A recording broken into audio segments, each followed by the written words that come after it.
Hey folks, thanks for checking into the Neutral Zone Hotel. We are an unapologetically left-leaning podcast that explores hockey at its best and worst. I'm Benjamin. My pronouns are he, him. I'm a Montreal Canadiens and Ottawa Charge fan living in Ottawa, Ontario, and I am thrilled to welcome you along to the Neutral Zone Hotel.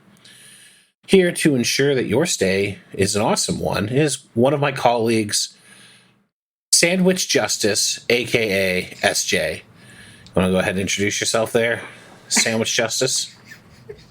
I was, you guys all no-sold that joke, so I was not even sure that it had landed, but apparently it did. Hello, my name is SJ. My pronouns are they, them, and I am a Seattle Kraken fan hailing from the beautiful city of Seattle. And sure, that's what the SJ stands for. Sandwich Justice. That's what we're going with. To be clear, I saw that, had a little chuckle, and then I immediately put it into the old powder horn to bust out today. Okay. Listen, coming up with good jokes to introduce the show is not easy. It is not. Right? I'm not sure that you accomplished it today, but... You laughed. I did. Mostly because of the callback. Hey, that's what we do here. So we're going to do a couple segments on the news, but one piece of the news we're going to skip is the NHL trade deadline. We are aware that several players have already been given marching orders to head to one city or another. Seth Jones, Trent Frederick, a few others. A couple moderately interesting deals have been added, players being extended. But we'll do a roundup next week. It's probably just better to do it at once. And if you want to go find out what's going on with the trades, you can pull up your favorite news website. I'm sure they'll have a lovely summary ready for you. But we wanted to focus in on a couple interesting stories and then talk about where SJ and I were last week, which was watching a crap ton of hockey. So I think first we're going to start with the Armenian Night controversy. So for those who are not aware, the Armenian Night controversy. Last month, the Los Angeles Kings had Armenian Heritage Night, and during which they sold scarves. And on one side, the scarves said, "Go Kings, go," and on the other side, they had an Armenian flag. It turns out those flags were made in Turkey. Now, for those who are not aware, the Turkish government continues to deny the actions of their predecessor Ottoman government in the 1910s during the First World War, in which 600,000 to 1.5 million Armenians were killed in the Armenian genocide. It is very, very accurate to say that the large Armenian population of LA, which is somewhere around 475,000 people, the largest single diaspora outside of modern-day Armenia, were not happy. SJ, what do you think about the Turkish-made Armenian night scarf? I think that this is a really good example of why you need people from the communities that you are honoring to be involved in the planning of these tribute nights. And that clearly did not occur because it doesn't surprise me that this was an oversight that was made. That whoever does the acquisitions of these kinds of things, they just blindly order it from one of the official suppliers of NHL gear. And they don't think about the fact that a lot of textiles are made in Turkey, and that this being made in Turkey is actually something that could happen very easily. And maybe they're not even aware of the Armenian genocide and the political situation there. But an actual Armenian person from the community, they might have been a little bit more on that. So the brand decisions for the LA Kings are outsourced to a company called Rank and Rally. Rank and Rally handles all the retail sort of decisions. Mm-hmm. and sourcing of the objects from what the Kings say are officially licensed producers. Rank and Rally was founded by Levy, which is a restaurant and hospitality company that began in 1978 as a delicatessen and nowadays is a massive chain wholly owned by the Compass Group. It seems highly unlikely. And to be clear, SJ, you've eaten at food service places run by Levy because the stuff at TD Place Arena, like the food concession at TD Place Arena, is run by Levy. Mm-hmm. So this is quite a large company. I find it very difficult to believe that they didn't have the capacity to understand what was going on. I think it's more accurate that they simply didn't think or care. So I concur with you. Obviously, there needed to be people involved, but because these decisions have been outsourced, yep. Yeah, I think it gets a little bit harder. It's harder for the people of Rank and Rally to go find someone from the LA Armenian community, which, although it is quite a large community, is not going to be as easily accessible as it would be to a team personnel working in LA itself. Right, but see, that's what I'm saying, though, is that, like, when they do these tribute nights, like, the team needs to engage people from those communities to work on the planning of those things. And they need to have decision-making power and the ability to give input and to say things like, and to do things like inspect the merchandise. Because, like, this was figured out because Made in Turkey is on the tag on each of these items. Like, people didn't have to, like, do deep research to figure out where the scarves were made. They're clearly labeled as Made in Turkey. But, you know, nobody thought to look. Nobody thought to think. And of course there was a big backlash about it. Also, they should be upset about the fact that these scarves are like 100% plastic. They're like 30%, 70% acrylic and 30% polyester, but that's beside the point. Pieces of crap. Well, they were made in Turkey. The thing that really gets me is Armenian Heritage Night is not new for the Kings. It's been going on for years. Mm-hmm. So it's very clear that this is a community that they've been trying to engage with repeatedly. They've clearly had a level of success, getting some inroads there. And they've absolutely pissed a bunch of that away. And I think you're right in that people from the community should be involved. But I also think this is simply the danger of outsourcing your product and brand decisions to a faceless entity. Yeah, a faceless entity that just doesn't have your priorities. Rank and Rally, right. Like, all they care about is fulfilling a contract. They don't care about what the decisions they're making, how those reflect on your brand. And ultimately, they have conflicts of interest. Rank and Rally doesn't just represent the LA Kings. They represent multiple NHL teams, and they represent multiple other sports teams in Los Angeles's market, amongst others. So they have the ability to pick favorites. And I think that's like, if I was in charge of a sports team, while I may want an expert consultant in the area, I certainly wouldn't want the brand decisions being made at any level by someone who is also making brand decisions for my direct competition. Mm.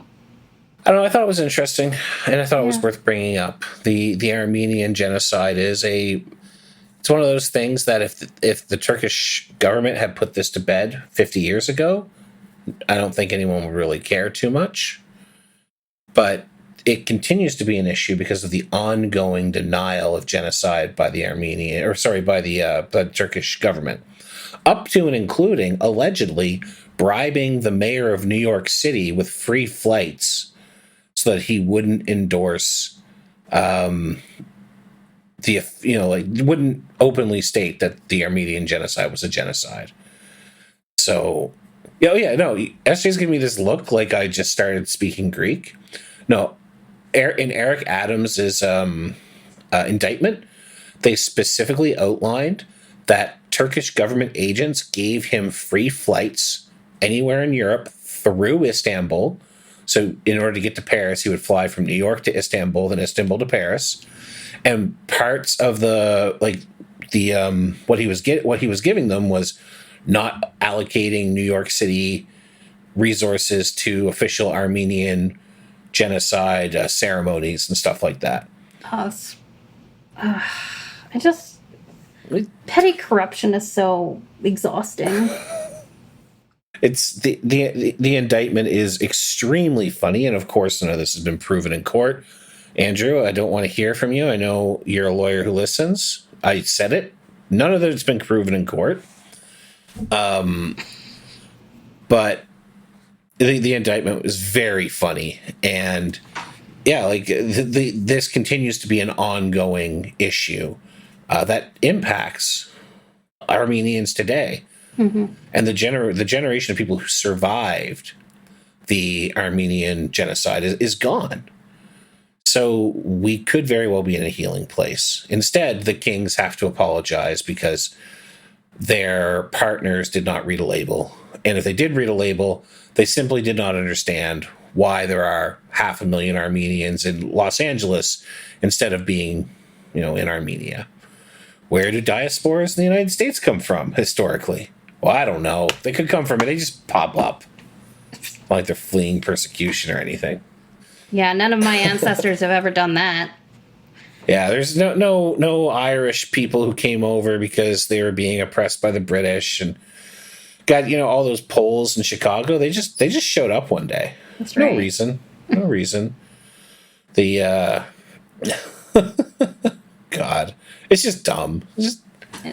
Like I said, it's exhausting. Stepping on rakes. Yeah. Stepping on rakes at the team level instead of the league level for once. All right. I think we'll just talk about the Boston College post-playing program. Yeah. And then we'll do a break. Yeah, let's do it. And then we'll really get into it. Let's talk about something on the other side. So one of the things you've heard us chat about is how the average NHL player has the education of a spoon. And especially those who come from Canada and don't get a chance to go to the NCAA. And we've talked about that in context of the recent change to NCAA eligibility rules that is going to bring more Canadian junior hockey players into universities in the United States. And we were chatting with that actually at the last Q game we were at. We were looking at some of the prospects and players, some of whom are not drafted, but are going to places like Bowling Green College or to get an education, which is legitimately very cool. They probably will get to do their 4 years and get a degree. But a lot of NHL players never had that chance. And a lot of the ones who did go to the NCAA left after a year or two, Lane Hudson style. And while Lane Hudson is going to make millions and millions and millions of dollars, there are lots of players who are going to end up injured, exiting the league early, never being more than a fringe player, and will come away with some money, but not a lot, and 0 degree. So the league under the NHLPA under Marty Walsh has worked with Boston College's, quote, Woods College of Advancing Studies at Boston College to create a program that allows NHL players to transfer in credits from previous institutions as well as any other experience they might have to begin the process of getting a degree. So this was recently covered in USCHO. I don't know what that is. I think it's probably for college hockey. I thought ESPN also did an article. Yeah, the one I pulled was from USCHO. Mm-hmm. But I was doing some research on this.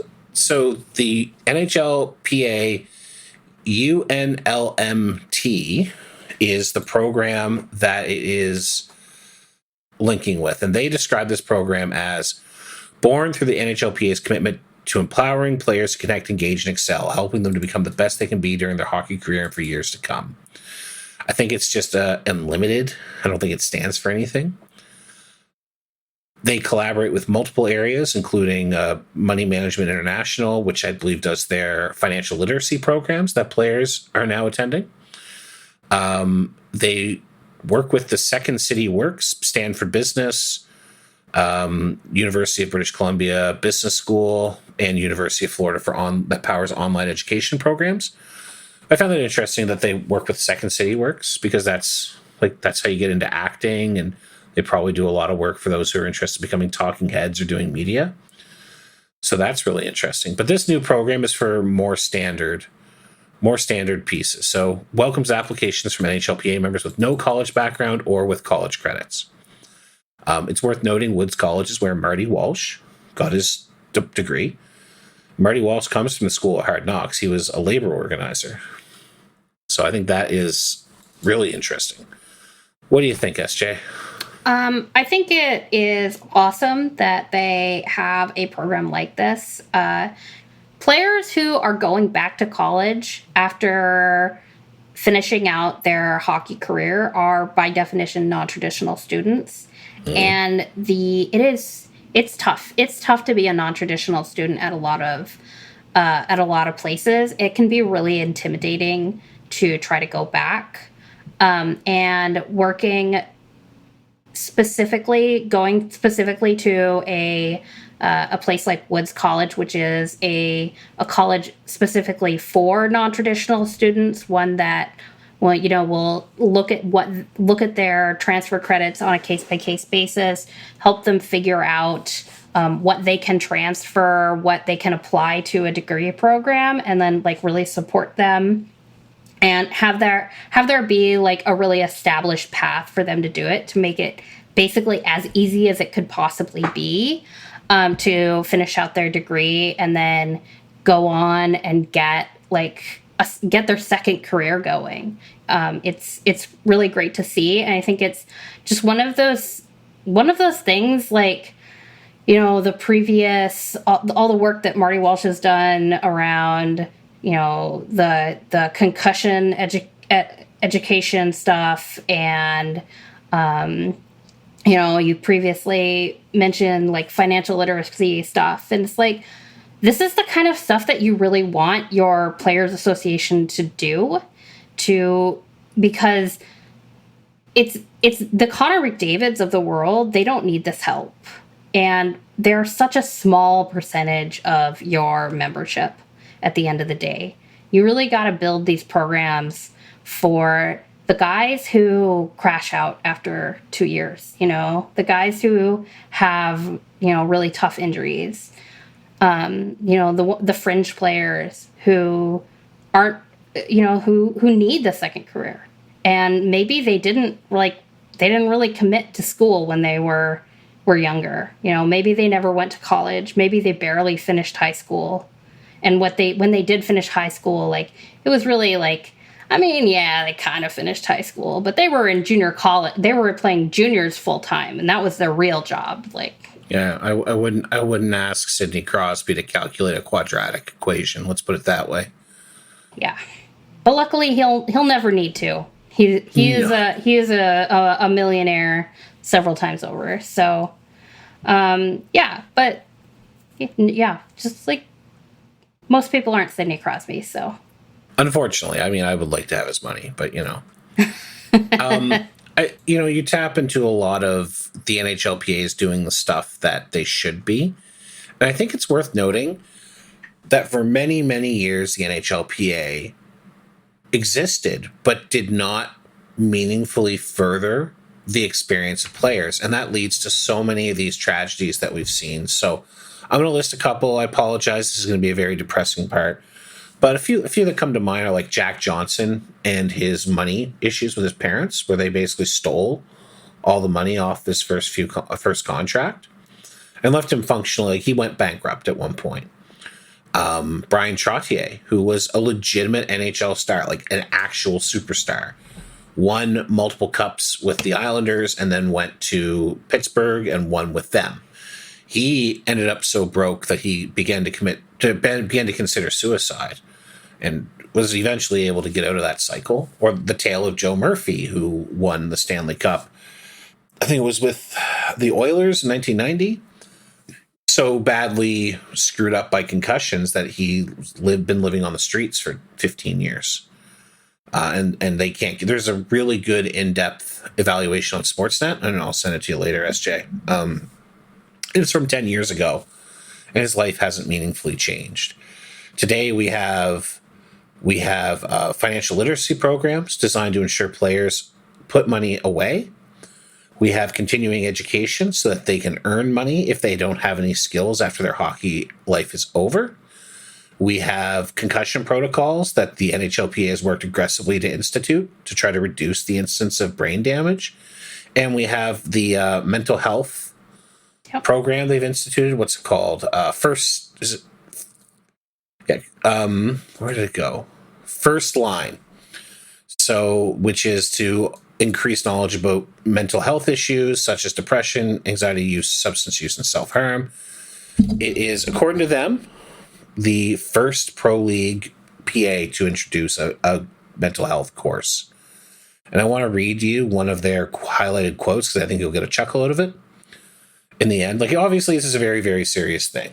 And it's an excellent thing because hockey players are not people who are traditionally penetrated by all the concerns around mental health. But yeah, apparently it got really good reviews. This one says, guys knows we have each other's back. We're looking out for each other. The minute you share those experiences is the minute you understand it as a shared experience. Can you guess which NHL player said that? I'll give you a hint. He last played for the Rangers. He last played for the Rangers, as in, like, he doesn't currently? Is he retired? He's not retired yet.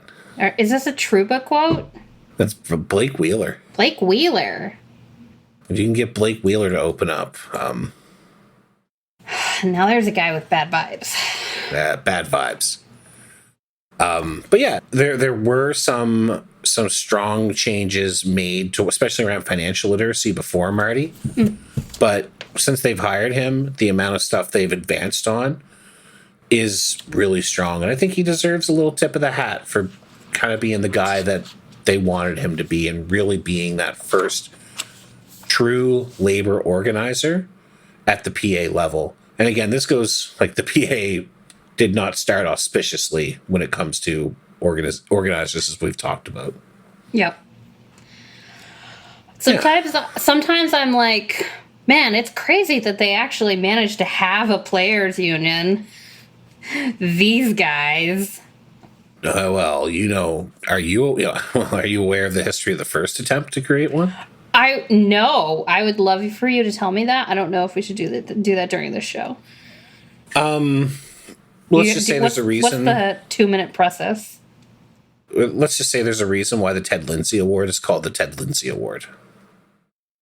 That's so mysterious. All right. On a future show, we explore the history of the NHL Players Association. Yeah, the first NHLPA. It's really interesting. It's a story of union busting, but it gets them closer to where they wanted to be. So we'll talk about that at a future show, but for now, we're going to take a quick break. So first of all, if you're listening right now, and you've been listening for a while and you're having fun, I would like you to do something for us. If you could just share the podcast with one person you know who likes hockey. A spouse, a friend, doesn't have to be anybody you've met through areas. Just reach out and say, hey, these people say some really interesting stuff. Get them to listen to one episode.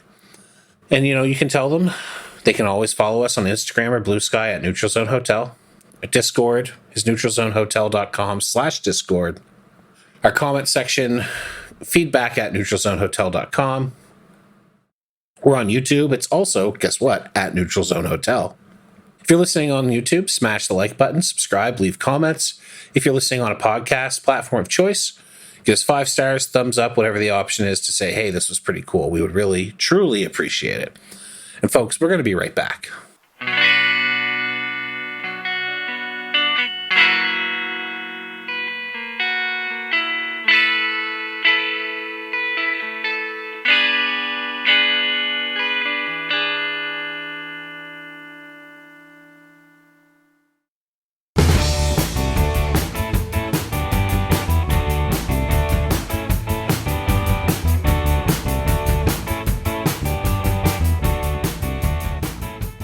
Hey, folks, we're back. Thanks for hanging on. So, we weren't on the show last week And there's a very, very good reason why. So SJ decided to come hang out with me, much as Trevor did last year, and we did Hockey Week in Canada #2. Bigger and better. Well, yeah, it was bigger and better. Who am I kidding? We did 9 hockey games across 9 days. Incredible. And it was a pretty incredible run. We're going to go through it and maybe get some thoughts. So we'll start with 2 Saturdays ago. I picked SJ up from the airport, and we immediately went to the Canadian Tire Center for Ottawa Senators versus the Montreal Canadiens. So SJ, do you have any thoughts from that game? I know that you had just gotten off a plane, so it was a bit of a whirlwind, but run me through what you got. Well, I have very little memory of this game because I had to get up at 3 a.m. to catch my plane, and I lost 4 hours flying across the country. So let's just say I was in a bit of a daze during this game. Also, they were sold out of game pucks, so I don't know how a souvenir from this one. But overall, yeah, it was a good game. I was a little baffled by the lack of cup holders in the arena. This is going to be a theme. There were no cup holders in any of the arenas we went to, and I'm just absolutely confused by Canadians' seeming allergy to cup holders. So, let's see. CTC is kind of an interesting arena. It's not really near stuff, and it's also kind of falling down. Like, you can see it's a bit of a... I don't know. It's kind of one of those arenas where, like, you're on the concourse and you look way up and, like, the ceiling tiles are, like, clearly have water damage. It was kind of that kind of arena. So I can definitely see why they're looking to replace this arena with a nice downtown Ottawa location. Maybe something with better public transport. Any public transport. The game itself was missing some important players on the Sens side. There was no Brady Tkachuk because this was the first game. I think this was the first night of play after Four Nations. Yeah, it was. And as we know, the Tkachuk brothers gave everything to their country. And it was not quite enough. Although, as we all also know, it's really just such a shame that we never got to see the gold medal game at the Four Nations tournament. It just never happened. And I'm just really confused how that could have been the case, but it was. I don't know what you're talking about. Gold medal winning goaltender Samuel Montembeault was right there in front of us that whole game. Yeah, he was. Oh, yeah. That does bring me back to the game, though. I think, as I recall, my biggest takeaway was from this one. What was the score in this game? 5-2. 5-2. Yeah. Oh, this was when Ullmark got pulled from. Ullmark. Yeah. Okay. I'm remembering this now. Okay. Yeah. Ullmark gave up 4 before he got pulled? 4 or 5? No, it was the 5th when he got pulled on. It was the 5th one? Okay, so then they put Forsberg, yeah. Yeah, Forsberg back at Forsberg, and he didn't give up any, but by then it was too late. Yeah. Ullmark got pulled. Didn't he get pulled in Four Nations as well? I think so. I'm not 100% sure. Yeah, as I recall, I think he did. Yeah, he said he was injured for a long time, and I think he's kind of, maybe he's not ready or something, but yeah. Well, his return to injury was in the Four Nations, and I mean, like, bare minimum, he probably had some rust to knock off, so. Yeah. So this was not a great game for him. It was fun to watch it, though, in person. A couple of the goals were soft. I was happy because I got to see goals from Caulfield, Blane, Slefkovsky. I got to see Lane Hudson doing some crazy stuff. That's right. It was really everything you could ask for as a Habs fan. It was my first time ever seeing my beloved Habs in person, and I got what I paid for. Very happy. Yeah, Benjamin was really pumped. I was rooting for the Sens. I really want the Sens to make the playoffs this year.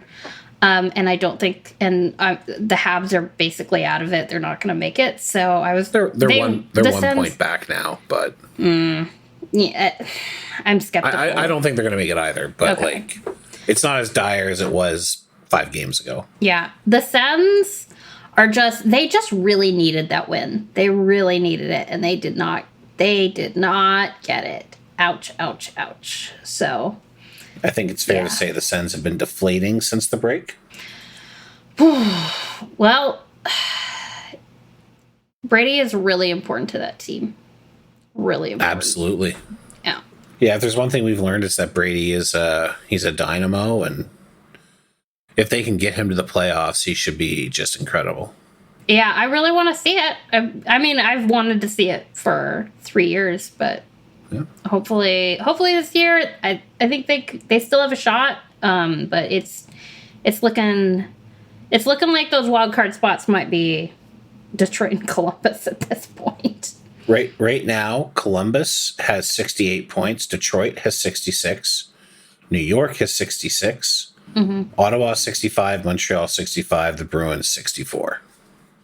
Now the Bruins are 2 games back. The Habs and the Rags are 1 game back. But that's close, and it's going to be a knife fight the whole way. Yeah. That should be interesting, though. I think it's good that the playoff field is not set at this point in the year. It's better to play meaningful games down the stretch.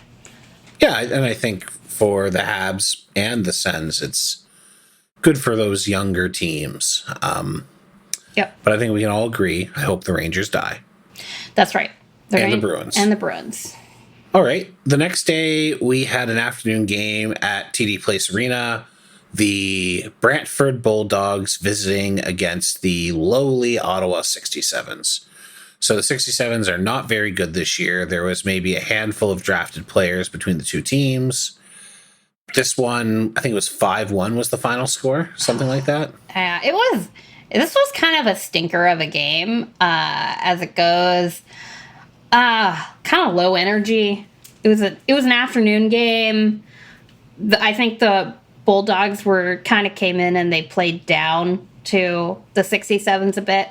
But we did get a full box of donuts, and the donuts were great. I had a great time with the donuts. I got a nice puck. Let's see. SJ is showing us their puck, which is excellent audio coverage. Yeah, excellent audio content. This one claims to be I found this puck to be really interesting because it says made in Canada on one side and made in Slovakia on another.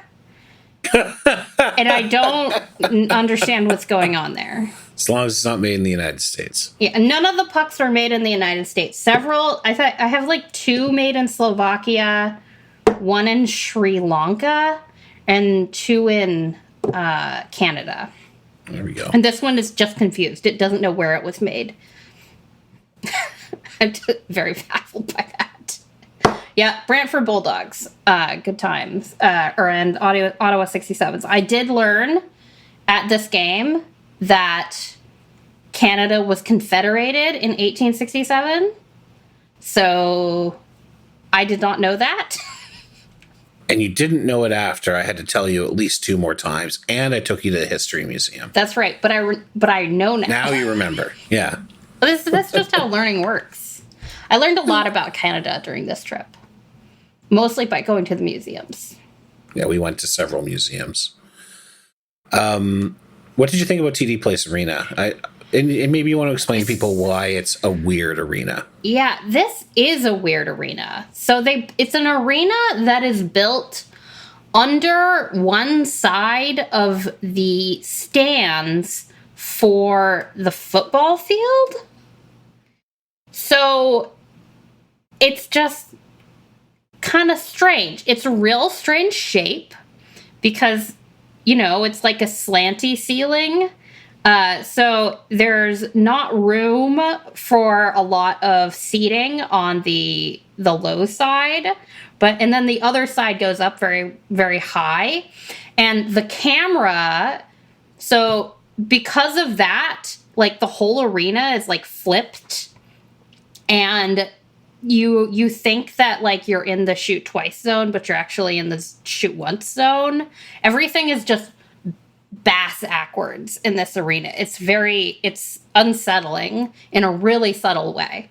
The benches are on the opposite side than they normally are. Yeah. So normally the benches are opposite the hard cam, the camera that's usually on watching the play. But because there's only about 20 rows of seats on one side and there's a solid 50 rows of seats on the other, where the camera is located, it's much higher up and gives you the traditional view. So you're looking backwards, so you're looking into the penalty box rather than over the penalty box. And as a result, everything else is flipped.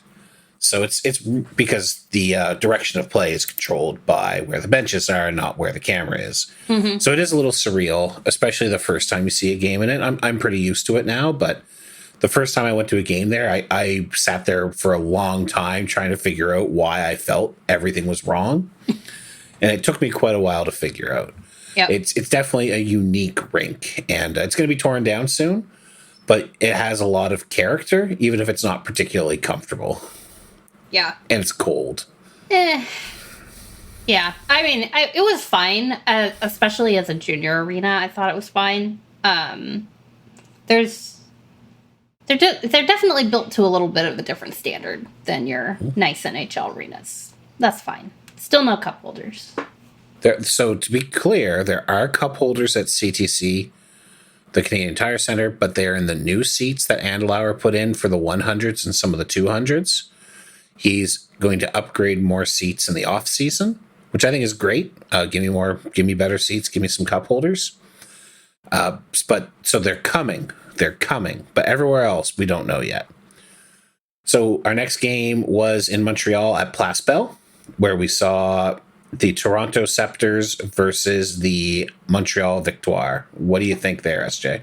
I think you're skipping our visit to the Nature Museum. Oh, are we talking with the museums as well?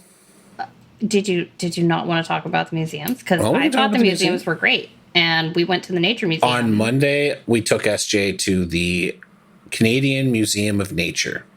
It was great. We saw butterflies and ants, and they had a really great educational, like their bird display was really good. It was very educational. And they had they had all of the North American exhibitors like lined up so you could do like size comparisons. It was cool. Really good. Great fossils. Oh my gosh. They have a great dinosaur fossil exhibit there too. We took pictures. Really, really cool ones. Yeah, I loved it. A+. I like the ants. The leafcutter ants? Leafcutter ants. We learned so much about leafcutter ants. Marching along. They got their soldiers protecting them. And yeah, it was really cool. You can see they feed them every day. They feed them like a big pile of sticks and leaves. And they just have this constant assembly line of eating leaves and bringing stuff back. But we also learned that they don't eat the leaves. No, they use them. They are farmers. The leafcutter ants are farmers. So they put the leaves on their like little like algae fields, and then to feed the algae, and then they eat the algae. I don't know. It was really cool. It was very interesting. Well, I'm glad you enjoyed that museum. But the next day we went to Montreal. That's right. The next day we went to Montreal, to Place Bell. What did you think of the Sceptres versus Victoire? This was a great game. I had a great time at it. I bought a jersey. I bought a Victoire jersey. Totally forgot to buy a puck. That's okay. Yep. Got to see Natalie Spooner and Marie-Philippe Plan and Laura Stacey, and Victoire won. The place was rocking. Yeah, it was a good game. Yeah. It wasn't even a sellout. I think it was 6,500, something like that. Yeah. For a Tuesday night, which is a very good crowd. I think this was their Black History Month game as well. Yes, because we saw Soraya Tinker because we were sitting near one of the tunnels, and Soraya Tinker was hanging out there for a while. Yep, she kept waiting to walking in speak. and out. And the artist who could you, if you could look up her name, the artist who did the PWHL Black History Month logo, she did like the ceremonial pup drop, and they honored her at the start. She was actually sitting like 3 rows in front of us, like directly in front of us. Kesna Dolls, a Montreal-based multidisciplinary artist. Yeah. So it was really cool. They did a really nice job with their Black History Month stuff. Yeah, great game. Cool ceremony. Yeah, it was a lot of fun. And the Victoire won, which is very important for the charge. So, yeah, it was good. What'd you think of Place Bell? It's a nice arena. It's really nice. What does that seat? 10,000? Yeah, just over 10,000.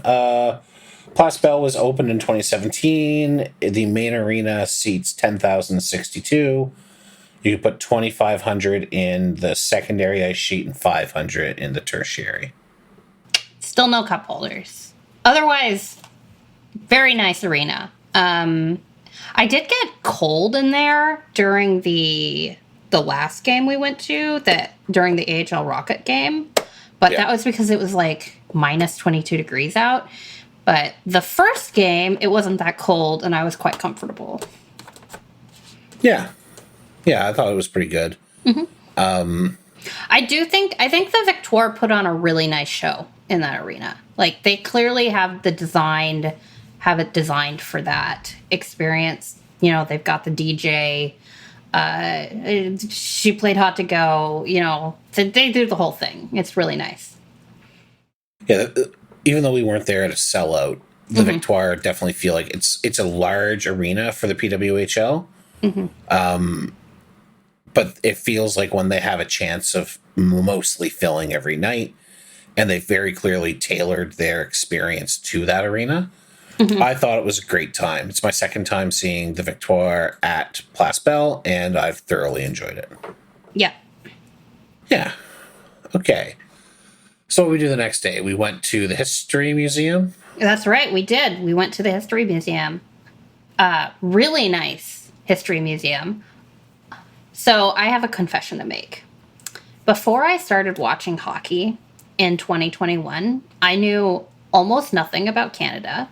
I could not have told you the capital of Canada until I started watching hockey in 2021. So this was actually a really great museum for me, just to learn about the history of Canada, how it was settled, all the stuff with being starting as New France, and you know, the initial wave of French settlement, and how all of that was organized and came about, and then British settlement after, and so on, and how it confederated, and the Indigenous peoples of Canada, and so on. So all of this stuff was basically new to me. I think I recall like 5% of what I learned, but I'd love to go back sometime. It was a great museum.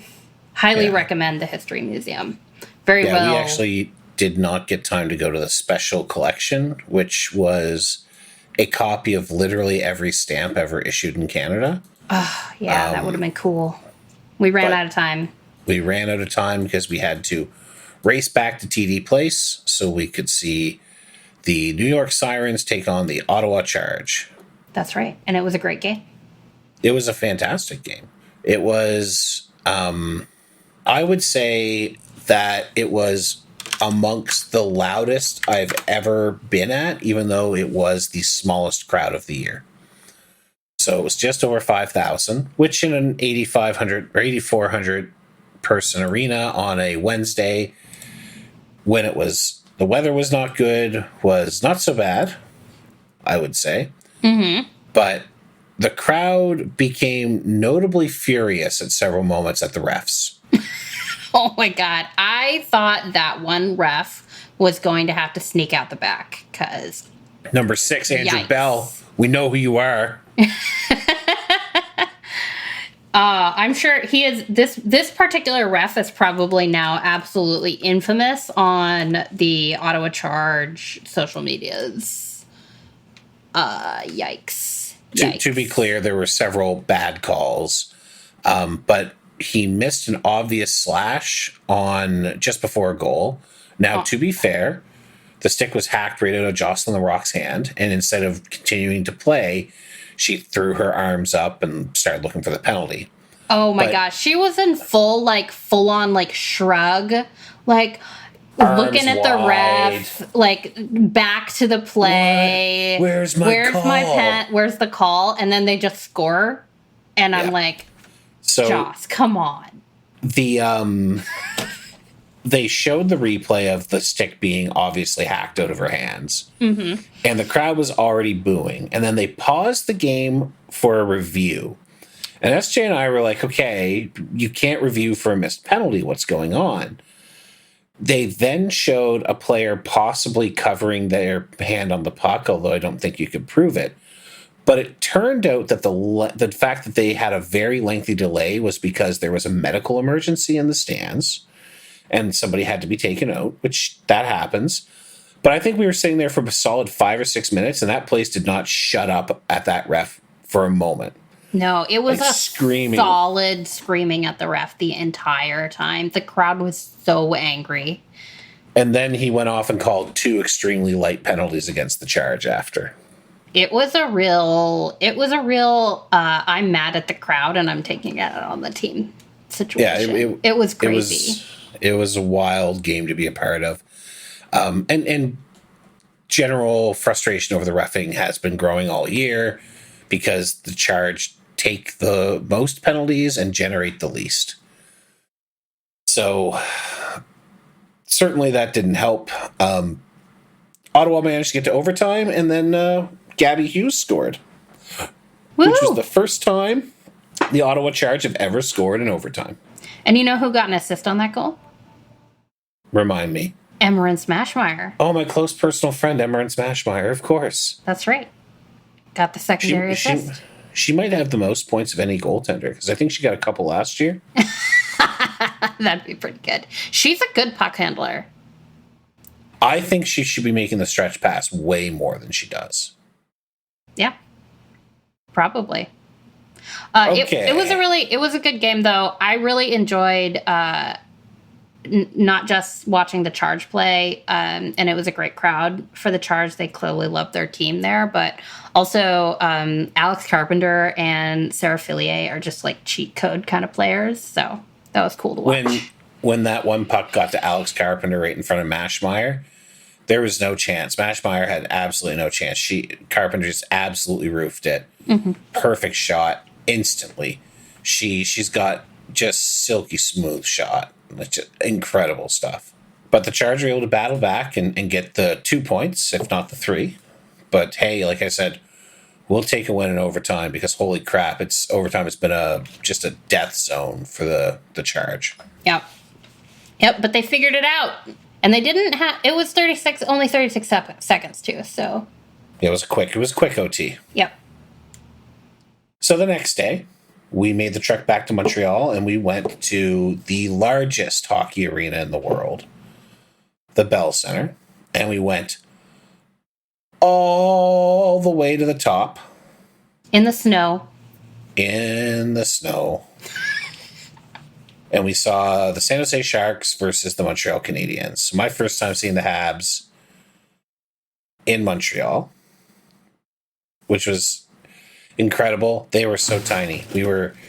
It's so far up. We were at the second highest possible seats. That's right. We were not quite on the wall, only one row off. It was still a great view, though. And our friend Andrew joined us. So shout out to Andrew. That was awesome. We had the famous Montreal hot dogs, the Steamies, which, as far as I can tell, they're mostly supposed to be special because they, like, toast the buns or something. I don't know. They were fine. I enjoyed them. Yeah. Great view, like, straight down at Montembeau. And then there This was also a Black History Month game. So I got the special game puck, the Black History Month game puck. And this one actually is made in Canada. It says so very officially. And everything on the puck is in French, which is really funny. There's actually zero English on the puck. Why would there be English on the puck? You're in Montreal. Because there is, in most of the stuff, they have both languages, but not on the pucks. Not in Montreal. Yeah, no, it's fine. It's all good. I managed not to get lost or anything, so all good. I thought this was a very fun game because this was a very goaltending optional kind of game. Got a little slow in the second, but then it picked back up. We had two goals from Nick Suzuki. We had goals from Will Smith. There were some moves from Macklin Celebrini. I thought it was a really, really fun game. Went to overtime, and Cole Caulfield scored the winner with an absolute dandy move. That was such an incredible play to see live. The way he just dragged it, threw his legs around the defender and then just roofed it on. He was really close and he got it right up over the shoulder. It was so good. Cole Caulfield is incredible. Yeah, he should have been on the U.S. team. I agree. He should have been. I think, first of all, it was funny because when they got to 3 goals, we kept saying, Forgiev will come true, the legend is real, and it did. The prophecy was fulfilled. Wonderful stuff. But secondly, what did you think of the game presentation at Bell Center? So, I would say that this was the game where I think they had really put the most money into their game presentation. We were in the Molson fan center area or whatever it is. I don't know. So between at all of the stairwells, they had a person in these cute black overalls. And they had all of these signs, and they would cheer, they would basically lead cheering in between during breaks between during commercial breaks or while we were waiting for the puck to drop, and they were constantly doing giveaways for people cheering the loudest and stuff. They were first in the first couple. They were giving out free beer tickets, and then in the third period they gave out keychains and stuff like that, pins and things like pins. Yeah, a lapel pin. I kind of wanted a lapel pin, but I tried to get the lapel pin. I tried to make myself visible, but she didn't choose me. No, she did not. But yeah, they were definitely making sure that their fans in the lowest paying seats had maybe the best time, which is something I really appreciated about that. All the rest of the game presentation was really good. They have a really nice projector show at the start of the game. The intermission stuff was fun. Yeah, I don't know. I thought it was really good. It was exactly what I was hoping it would be. Yeah. And cheering on that Cole Caulfield goal and standing up with almost 22,000 Habs fans and chanting to the goal song at the end was just an A+ hockey moment for me, and I will long remember it. Yeah. Cole Caulfield is so cool. Yep, you were really pumped. You definitely, I think because you are a Habs fan, you got a little bit more out of it than I did, but it was an exciting and fun time. And I thought, so they gave Cole Caulfield second star, but he did the interview after the game, the arena interview. And so the guy asks him a question, and then he cannot answer it because the arena is so loud cheering him, and he has to wait a significant amount of time before the arena quiets down enough for him to actually answer any questions during the interview. Cole has like a 4-year-old's grin. He's just got this massive grin. So when people are just losing their minds, he just keeps smiling wider and wider. Like you can tell why he loves Montreal. Yeah, and Montreal loves their tiny American goal scorer boy. That's right. They have embraced him. We got him before today, so we don't have to pay any tariffs on him. That's important. Right. He's established. That's right. Yeah, that was a hell of a fun game. We also went and ate the Montreal smoked meat before this game, which was really good. Really, really good. And I just wanted to make sure that we talked about how good the smoked meat was. The smoked meat's fantastic. Terrible for you, but it tastes amazing. I don't understand. How could anything that good be bad for me? It's not possible. Sure, SJ. We'll just leave it at that. That's right. So Friday we went to, did we do the War Museum on Friday? I believe we did. I got a bunch of work bullshit partway through. So we did the War Museum. What'd you think of that? Deeply depressing. I may have lost all faith in humanity while doing the War Museum. It took me several hours and at least one meal to regain any sense of equilibrium. Accurate. Yeah. And then we popped over to Quebec side and went to see the Gatineau Olympiques versus the Val-d'Or Foreurs. Which we looked up and we think it means miners, like mining. Yeah, something like that. Yeah, something like that. I think so. But yeah, their logo is like a pickaxe, and they kind of use it as an F in Foreurs. But so it's not a bad logo at all. No, not at all. I think this was the one where so for most of the games we went to, the home team won.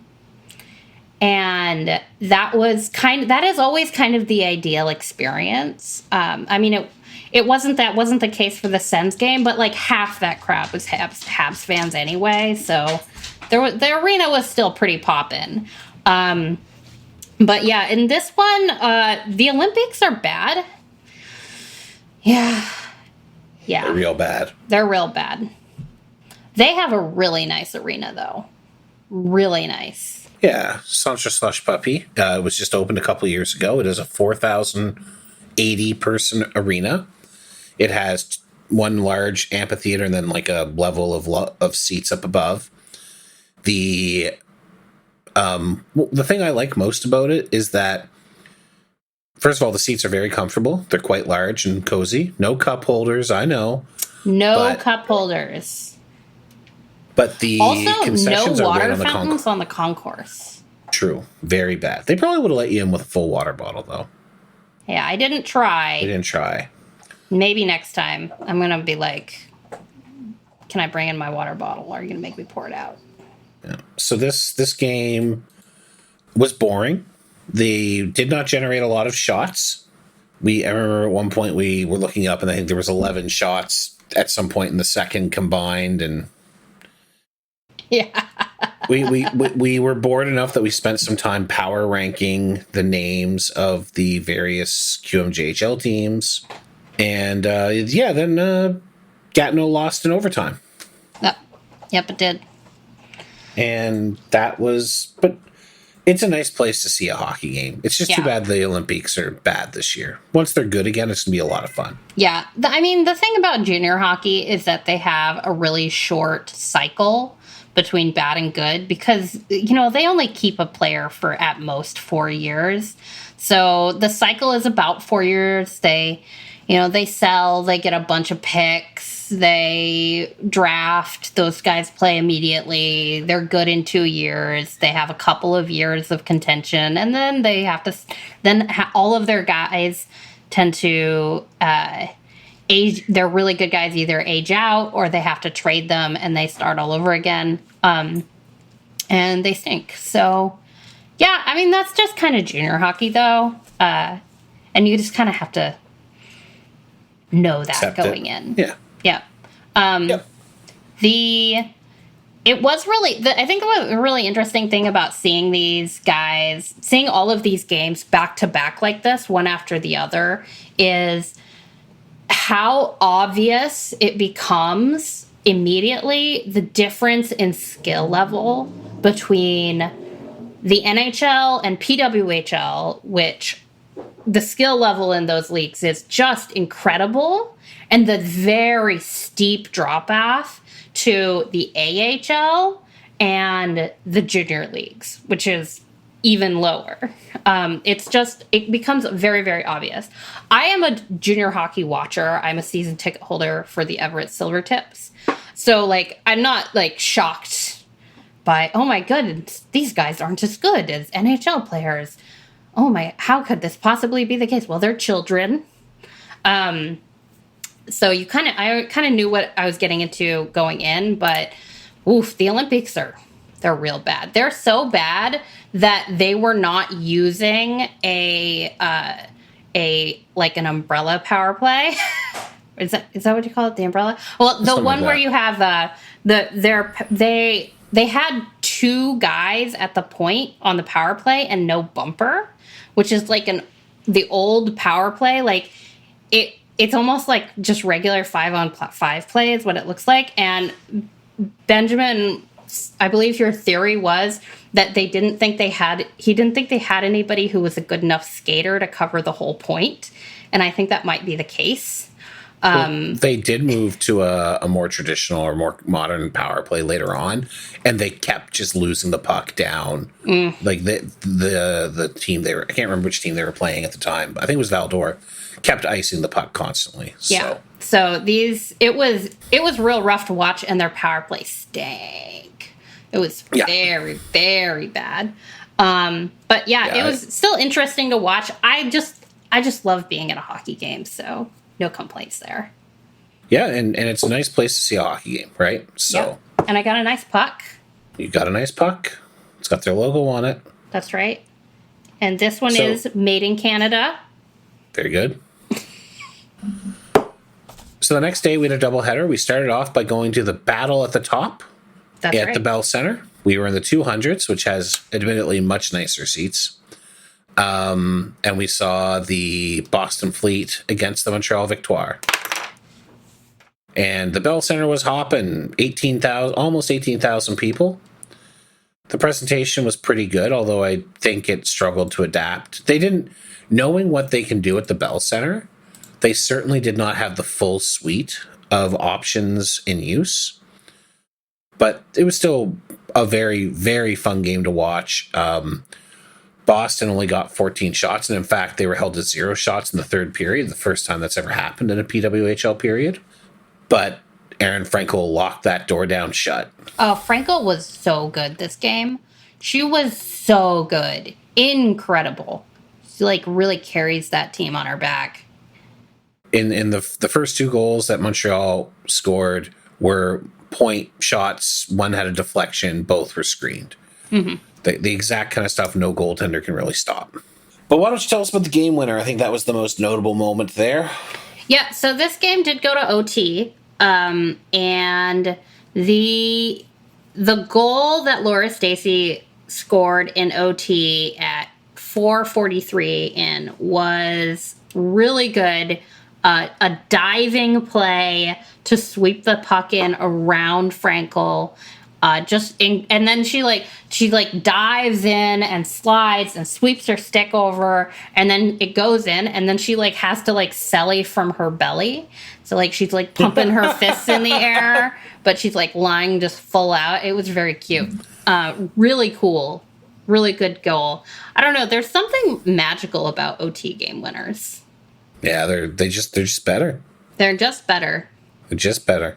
It was a hell of a game. We got to meet our friend Louis Philippe beforehand, so that was lovely. Yep. Shout out. And that place was popping. Yes. It wasn't as full as last year, but it's in a very busy vacation time, and they did not give as much run up to sell it.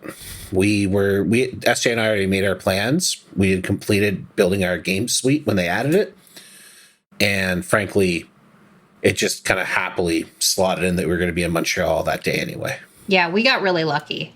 And so immediately after the game, we jumped on the Metro and headed back to Laval, where we saw the Baby Sens out of Belleville versus the Laval Rocket.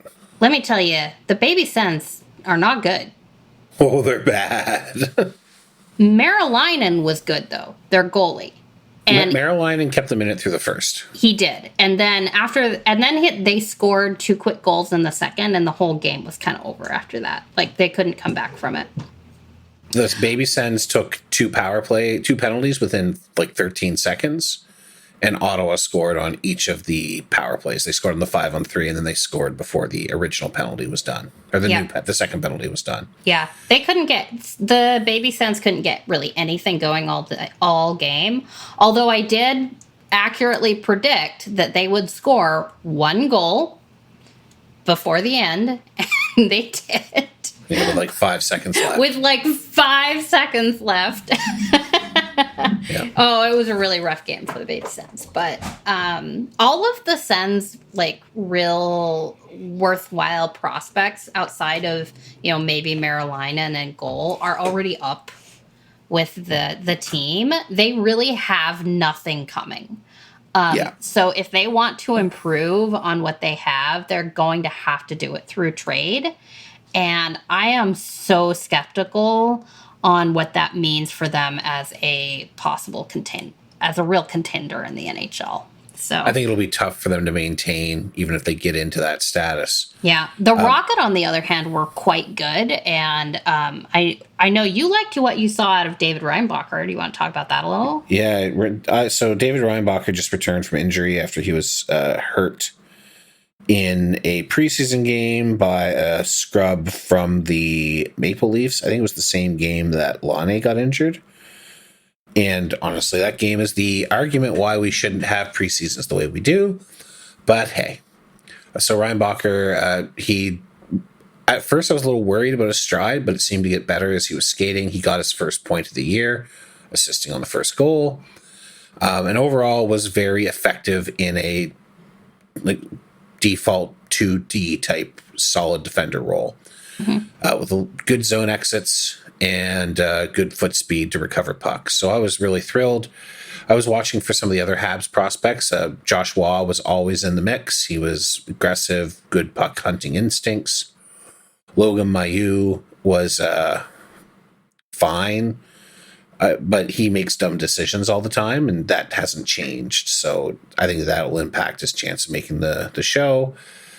And I was also hoping to see a little bit out of Philip Misar, but I saw him in the warm-ups, and I don't remember noticing him again the entire game. So not good for him. Yep. Overall, also very fun game. Place Bell is a nice arena. No cup holders. And I did get cold. It's very loud. SJ had to put their earplugs in. Yes. Place Bell was the only arena where I did have to put earplugs in. It's like they really crank up the speakers in there, or there's something about the acoustics. But I always wear them for Silvertips games, because Silvertips games they're a cowbell arena, and the cowbells will actually just absolutely destroy my hearing. Luckily, none of these games were like that, but there's just something about the acoustics in Place Bell that was absolutely killing my ears.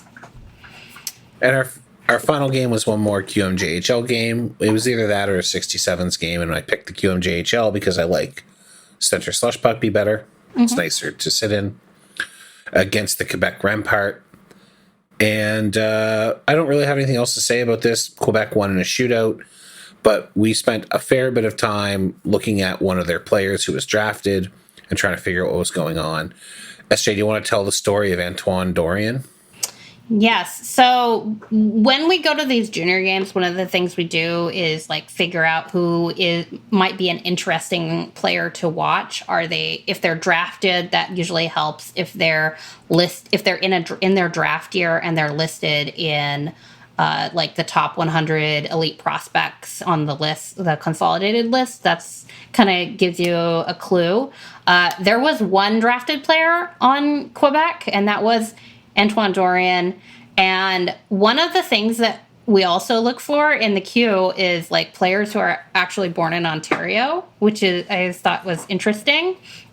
And this guy is apparently Pierre Dorian's son. He was a 7th round pick from the Blues. And as far as we can figure, that must have been Doug Armstrong doing his buddy a solid and picking up this guy in the 7th round. He had like 18 points in his draft year and 60-some games, and he has less this year. I can understand taking a flyer on some kid from the queue, but there was nothing that stood out about him as statistically as a player or on the ice. We noticed him once or twice, but only because we were specifically looking for him. It was just very funny to me to see this kid. Like, obviously I wish him well, and I hope he has a great career and everything that he wants to come true comes true. But it was also pretty obvious that he was only drafted so that his dad could say, my kid was drafted. Possible. I did look around the arena a little bit because I was like hoping to do like a Pierre spotting. I didn't see him, but he had to be there. I he was bet probably he up was in the there. boxes. I bet he was we there. He does work in really Gatineau. Yeah, we could have found him if we looked hard enough. Yep. Either that or he doesn't love his son. I don't know. maybe his son's never forgiven him for messing up the Evgeny Dadonov no trade list. Maybe yeah, I'm sure he's holding that against him. Dad, that could have been my draft pick you have to give up now. You're going to the Blues, son. Am I, Dad? Am I? Yeah, he's not. No. I don't believe Antoine Dorian is getting signed. So that's how you entertain yourself at some of these bad junior games. That's right. You find other things to think about. But it was still a lot of fun. Yeah. SJ, did you have fun with Hockey Week in Canada? I had so much fun. So much fun. I watched so much hockey. I got to go to some cool museums. I did not die in the snow, although I did feel it was somewhat of a close thing. I may have, it was perhaps riskier when we were driving back through a fog bank from Montreal that one night. Very stressful, mostly for Benjamin, because we could not see a thing. It was pretty bad. It was so bad. It was a lot of driving. I do appreciate Benjamin doing all of that driving. I myself am a terrible driver and should not be allowed anywhere near a car in the snow. So I was very grateful that we did not die on the side of the road. We were never in any driving we were never danger. in any danger. I did hit a cone at the History Museum, which was embarrassing. And yet I wasn't going to bring it up. I was willing to let the cone story die. It didn't damage my car, and it didn't damage the cone. That's all that matters. Yep, that's right. It did get wedged under there pretty good, and you had somewhat trouble like pulling it out. I had to move the car to kind of where we picked it up so that it would, because there was a depression there, so it was in the depression, and then I could haul it out. And then I just set it in the depression and drove away and grumbled for the rest of the day about it. That's right. You did grumble. I did grumble. I was cranky. Yeah. SJ, you tried poutine for the first time. How was poutine? It's good. I loved it. I am a cheese curd appreciator. I'm really a cheese appreciator in general. I think there should be more cheese in my life. And I also had you try an East Coast donair for the first time. How'd you find that? It was delicious. Really good. Yeah, they're really good. I just remembered I still have some donair poutine left in the fridge. You should eat that. I might eat that. All right. Well, I think we can probably wrap it up there. Thank you for coming. I had so much fun. It was just lovely to meet you in person and to hang out with you for a solid 9 days. That's right. I had a great time, too. Thank you so much for inviting me up and letting me stay with your wonderful parents. Yeah. Hopefully they didn't drive you too nuts. No, they're great people. All right. Well, we're going to close this out. So thanks, folks. You've been listening to The Neutral Zone Hotel, which is written, hosted, and produced by us, the Neutral Zone Hotel crew. You can hit up our website, neutralzonehotel.com. You can hit up our Discord, neutralzonehotel.com/Discord. We are on Instagram, Blue Sky, and YouTube at Neutral Zone Hotel. As always, we all want to thank our friend Emily Mowbray for designing their superb logo. If you're listening on a podcast platform, give us a thumbs up, 5 stars. If you're on YouTube, smash that like button. And folks, we're going to catch you next time. Keep your sticks on the ice.